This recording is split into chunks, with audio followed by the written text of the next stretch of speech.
مستفید ہونے کا موقع مل سکے۔ جہاں مطالعہ کے شوقین نچلی سطح پر کتاب کو اپنی دسترس میں پائیں اور پڑھنے لکھنے کے ذوق کی آبیاری کا دائرہ وسیع ہو۔ میں جس گاؤں میں رہتا ہوں اس میں بہت 2-3 جماعتیں پڑھا ہوا ایک شخص ہے، ایک آدمی ہے، اب تو وہ بزرگی کی منزل کو پہنچ چکا ہے۔ تو اس آدمی کو تاریخ کا بہت شوق ہے۔ میرے پاس مولانا اکبر نجیب آبادی کی 3 جلدوں کی تاریخ ہے، اس آدمی نے پتہ نہیں کتنی دفعہ پڑھی ہے۔ تو تاریخ کا علم ایک ماسٹر کرنے والا تاریخ کے اندر اس آدمی کا مقابلہ نہیں کر سکتا۔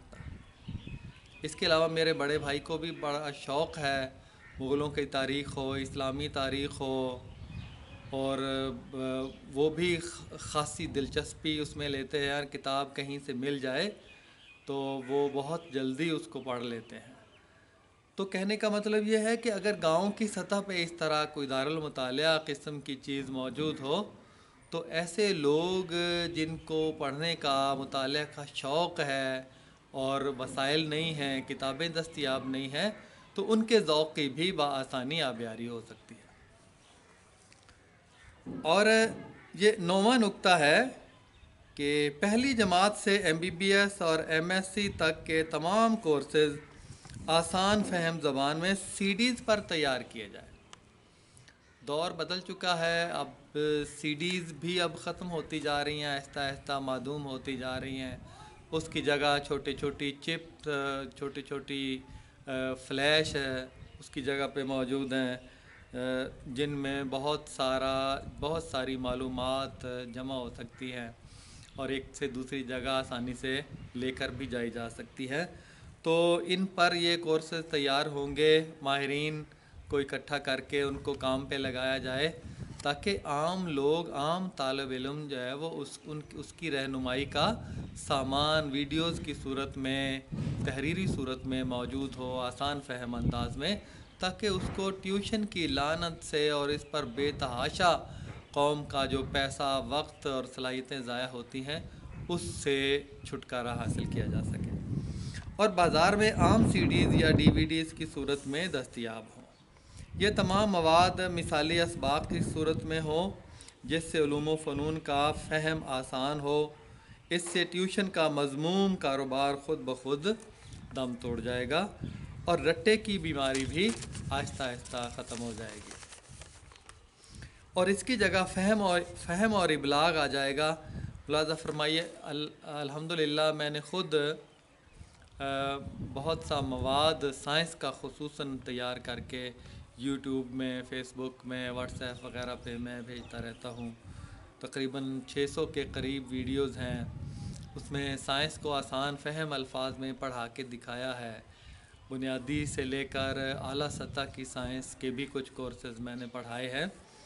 تو یہ ایک نمونہ میں نے دیا ہے کہ اس انداز سے کام کیا جائے تو چند سالوں میں ہم جو جدید علوم و فنون کو عام لوگوں تک پہنچانے میں کامیاب ہو جائیں گے۔ تو الحمدللہ ہزاروں گھنٹوں پر محیط میرا پروگرام، مختلف میری ویڈیوز یوٹیوب پہ ہیں، آپ میرے نام سے تلاش کریں گے تو آسانی سے مل جائیں گے۔ 10واں نکتہ ہے کہ ملک میں فرہنگستان علم کے نام سے تمام علوم و فنون کی اصطلاحات اپنے ماحول اور زبان اور اس کے تاریخی پس منظر کے اعتبار سے وضع کی جانی چاہیے۔ ہمارے ہمسایہ ملک ایران کے اندر فرہنگستان ادب کے نام سے ادارہ موجود ہے جس کا کام اصطلاحات وضع کرنا ہے، اور ہمارے ہاں جو پچھلے 20-25 سالوں سے اصطلاحات جو پہلے سے تیار شدہ تھی ان کو بھی کتابوں سے نکال کر آپ سمجھیں کہ جو کچھ علمی کام پہلے سے ہو چکا ہے اس کو بیک جنبش قلم برباد کر دیا گیا ہے۔ وہ لغات جو لکھی جا چکی ہیں ان کو ضائع کر دیا گیا ہے۔ یہ ہوتا ہے کسی قوم کے علم کا جو ذخیرہ ہے اس کو تباہ کر کے اس کو کس طرح اندھیروں کے اندر پہنچایا جاتا ہے۔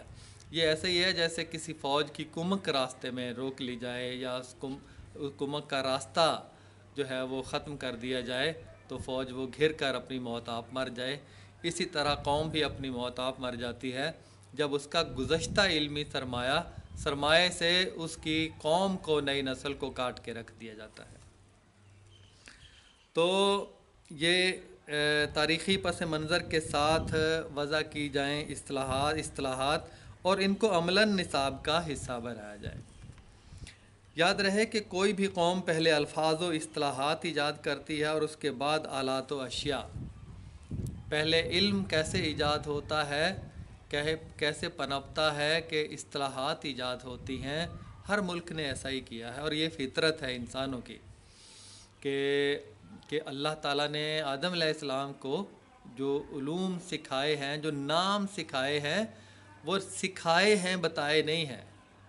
ظاہر ہے اس کے اندر پیراسیٹامول اور یہ MBBS کی اور انجینئرنگ کی یہ سارے الفاظ وہ نہیں بتائے. نام رکھنا سکھایا ہے. کسی چیز کو، کسی آلے کو، کسی عضو کو کام کرتے ہوئے دیکھ کر اس کا نام رکھنا یعنی اصطلاح سازی سکھائی ہے.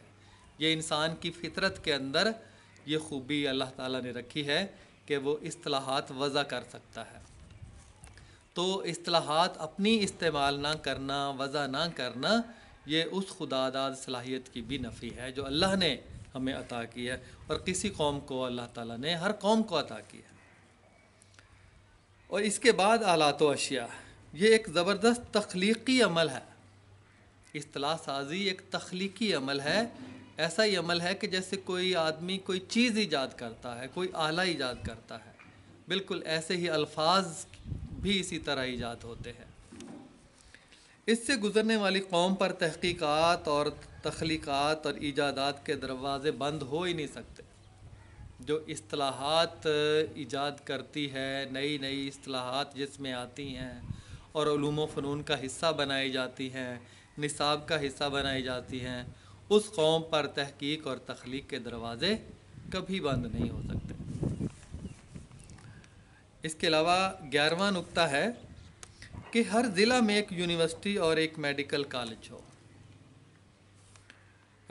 ہم گلہ کرتے ہیں کہ ہمارے ہاں ڈاکٹروں کی تعداد بہت کم ہے، گاؤں کے اندر ڈاکٹر دستیاب نہیں ہیں، شہروں میں بھی بہت مشکل سے جو ڈاکٹر ہیں وہ دستیاب ہوتے ہیں. تعداد آبادی بڑھتی جا رہی ہے، اس کے تناسب سے ڈاکٹروں کی کمی ہے.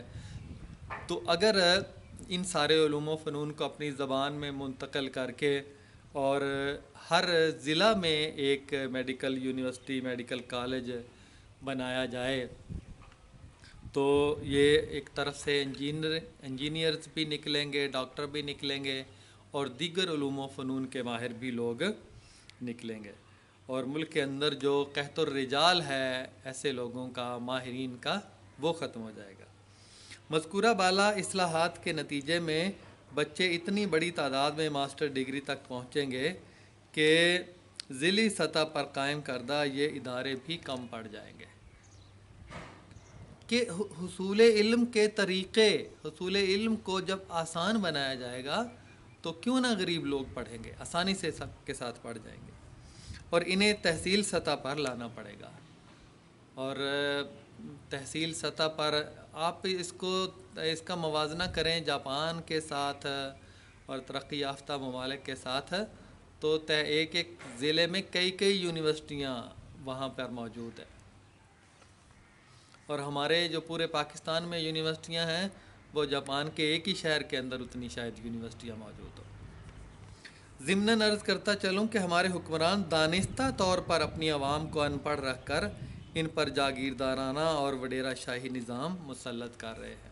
یہ ہیں اور ان کی پشت پناہی کرنے والی غیر ملکی اقوام ہیں اور جن کے مفاد میں ہے کہ امت مسلمہ پاکستان اور امت مسلمہ ترقی نہ کر سکے، ہمارے ہم پلہ نہ آ سکے. اور میں اب یہاں پہ بڑے وثوق کے ساتھ کہتا ہوں کہ اگر سائنس اور ٹیکنالوجی، جدید علوم میں ہم ان اقوام کے ہم پلہ ہو جاتے ہیں تو اسلام کو دنیا کے اندر نافذ کرنے میں کوئی نہیں روک سکتا. یہ اصلاحات واحد ذریعہ ہیں ان سے پیچھا چھڑانے کا، یہ جاگیرداروں اور وڈیروں سے پیچھا چھڑانے کا۔ یہ جو میں نے ترتیب وار اصلاحات بتائی ہیں، یہ واحد ذریعہ ہے کہ اس سے عام لوگ پڑھ لکھ جائیں گے اور ان کی اجارہ داری کا جو خصوم ہے، جو جادو ہے، وہ ٹوٹ جائے گا، ختم ہو جائے گا۔ اگلا نقطہ ہے 12واں، اصولی طور پر معاشرے کو تعلیم فراہم کرنا ریاست کی ذمہ داری ہے۔ ہمارے آئین میں 25A ہے، شق ایسی ہے کہ یہ جو جہاں 5 سے لے کر 16 سال تک کی عمر کے تمام بچوں کو تعلیم دینے کی ذمہ دار ریاست ہے۔ اس کا مطلب یہ ہے کہ تمام تر ادارے سرکاری ہونے چاہیے، ہر ایک کو سرکاری اسکول کے اندر ہی داخلہ دیا جائے، اتنی ان کے اندر گنجائش ہو کہ سب لوگوں کے بچے سرکاری اسکولوں کے اندر ہی پڑھیں، امیر کا بھی، غریب کا بھی، اور متوسط طبقے سے تعلق رکھنے والے کا بھی۔ اس سے بہت فوائد ہوں گے اور اس کی بہت زیادہ برکات ہیں کہ جب امیر اور غریب کا بچہ ایک ساتھ بیٹھے گا تو ایک دوسرے کے درد کو محسوس کرے گا۔ وہ جو سونے کا چمچہ منہ میں لے کر پیدا ہوا ہے، اسے پتہ ہوگا کہ غریب بچہ کس طرح سے زندگی گزارتا ہے، وہ اس کے پاس بیٹھ کر پڑھے گا۔ تو اس سے ایک مساوات بھی معاشرے کے اندر آئے گی۔ ریاست کے وزیر اور مشیر خود ہی اپنے اپنے اسکول سسٹم کھول کر بیٹھ جائیں اور سامراجی مداخلت کے ساتھ ایک کمائی کا بڑا ذریعہ بنا لیں تو ظاہر ہے غریبوں کے لیے قائم کردہ اسکول اور کالج خود بخود جو ہے وہ تباہ ہو جائیں گے، اور ایسے ہی گزشتہ 20-25 سالوں میں دانستہ طور پر کیا گیا ہے۔ سرکاری نظام تعلیم کو تباہ و برباد کرنے کے لیے نجی مافیا کو سامنے کھڑا کیا گیا ہے، اور وہ مافیا کس کا ہے؟ خصوصاً ہمارے وڈیروں کا ہے، وزیروں کا ہے، مشیروں کا ہے اور افسر شاہی کا ہے۔ اور ظاہر بات ہے کہ سرکاری اسکول جب کامیاب ہوں گے تو ان کے اسکول ناکام ہو جائیں گے، تو سرکاری اسکولوں کو ناکام کرنا ان کا بڑا ہدف ہے، اور ان کے پیچھے سامراجی NGOز کھڑی ہے کہ جو ان کو پیسے دیتی ہیں، امداد دیتی ہیں تاکہ سرکاری اسکولوں کے نظام کو زیادہ سے زیادہ پیچیدہ بنایا جا سکے اور ان کی اسکولوں کی طرف تاکہ لوگ جو ہے وہ زیادہ توجہ کریں۔ ان تمام سیاسی مگرمچھوں کے تعلیمی اداروں کو بند کر دیا جائے، فوراً بند کر دینا ضروری ہے۔ یہ ایک زہر ہے معاشرے کا جو یہ اس کے اندر گھول رہے ہیں، اور ان کے بچوں کو غریبوں کے بچوں کے ساتھ پڑھنے کے لیے بٹھایا جائے تاکہ کبر و نخوت کے ان مجسموں کی گردنوں میں تنا ہوا سریا نکل جائے اور انسانیت کی سطح پر اتر کر اپنے ارد گرد یہ لوگ دیکھنا شروع کر دیں۔ تو یہ اگلے نقطے ہم اس کے بعد کی نشست میں آپ کے سامنے رکھیں گے۔ تو یہ 12 نقطے، 7 سے لے کر 12 نقطے تک آج میں نے آپ کے سامنے رکھا ہے کہ یکساں اور انقلابی نظام تعلیم کا مختصر خاکہ کے نام سے۔